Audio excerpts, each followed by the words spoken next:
Today, we're going to dive into some incredibly simple but really powerful ways to handle those moments when your thoughts and feelings just feel like way too much. You know that feeling, right? When the stress or anxiety just hits you and it feels like you're losing your footing? It's something we all go through. But what's actually happening inside our heads when that feeling takes over? I think this image just perfectly nails it. It feels like you're that tree, caught in a hurricane of your own thoughts, and they're just whipping all around you, pulling you in 100 different directions at once.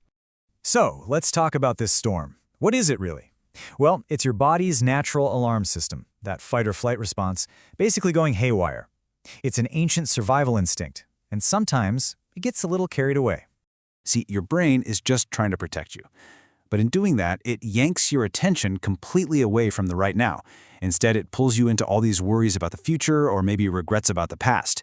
And that right there, that's where the spiraling starts. Okay, so if anxiety is the storm that's trying to uproot us, how do we find our anchor? Well, this is where a really powerful but super simple idea called grounding comes in. It's pretty much what it sounds like. These are little techniques that bring you back down to earth. They act like a pattern interrupt for those spiraling thoughts by forcing your brain to focus on what's happening right here, right now. And as Dr. Melissa Young puts it so well, the goal isn't to make anxiety just disappear forever. It's about having the tools to pull ourselves back into our bodies, back into this present moment, because that's where we can find our calm again. The great thing is, grounding isn't just one single thing you have to learn. It's more like a whole toolkit filled with easy-to-use strategies you can grab anytime, anywhere you need them. To keep things simple, we can break all these tools down into 3 main types. You can think of them as different paths you can take to calm your mind and your body. So let's walk down each one. All right, our first path uses the power of your own mind. These are basically mental exercises designed to distract you from that storm of emotion. You're giving your brain a totally different, neutral job to focus on instead. A classic and honestly an incredibly effective technique is the 5-4-3-2-1 method. By deliberately going through each of your senses like this, you are literally pulling your awareness out of your anxious thoughts and planting it firmly in your physical environment. It forces you to notice the world that's right in front of you. Okay, path number 2 is all about physical grounding.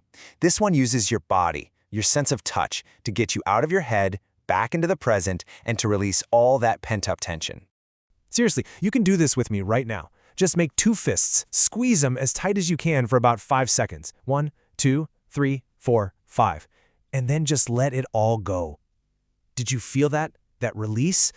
It's such a simple but powerful way to physically let go of that anxious energy. And here's why it's so effective.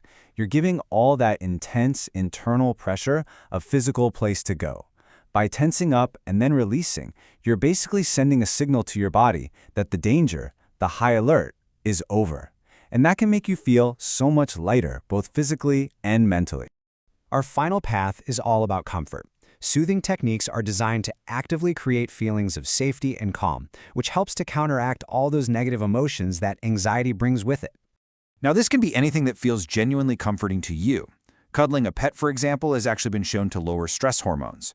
Or maybe listening to a specific song just instantly shifts your mood. Even just repeating a kind, reassuring phrase to yourself over and over can create a real sense of safety. So these techniques feel good. We know that. But what is actually happening on a biological level? The science behind why this works is pretty fascinating. Think of it this way. Your nervous system has 2 main gears. When anxiety hits, it slams you into fight or flight, which is everything you see on the left. Heart racing, thoughts flying, muscles tense. The goal is to shift gears into the relaxation response you see over on the right. And that's exactly what grounding is. It's the switch. It's like a manual override. By focusing your senses or releasing that physical tension, you send a direct signal to your brain that says, hey, you know what? We're actually safe. And that message allows your body to finally downshift out of panic and into a state of calm. Now, it's really important to see grounding not just as an emergency brake for when things get bad, but as a muscle that you can actually strengthen over time. Yeah, just like any other skill, playing an instrument, a sport, anything, the more you practice these techniques, even when you're feeling totally calm, the quicker and more automatic they'll become when you really need them. You're literally training your nervous system to be more resilient. So, think of this as your new mental first aid kit. You've got sensory tools, you've got physical tools, and you've got soothing tools. A few simple go-to techniques you can count on whenever you feel that storm of anxiety starting to roll in. You know, the most powerful tool is always going to be the one you'll actually use. So just take a second and think, which one of these really clicks with you? Because having a plan, even a small one, is the first step toward finding your calm, no matter how strong the storm feels.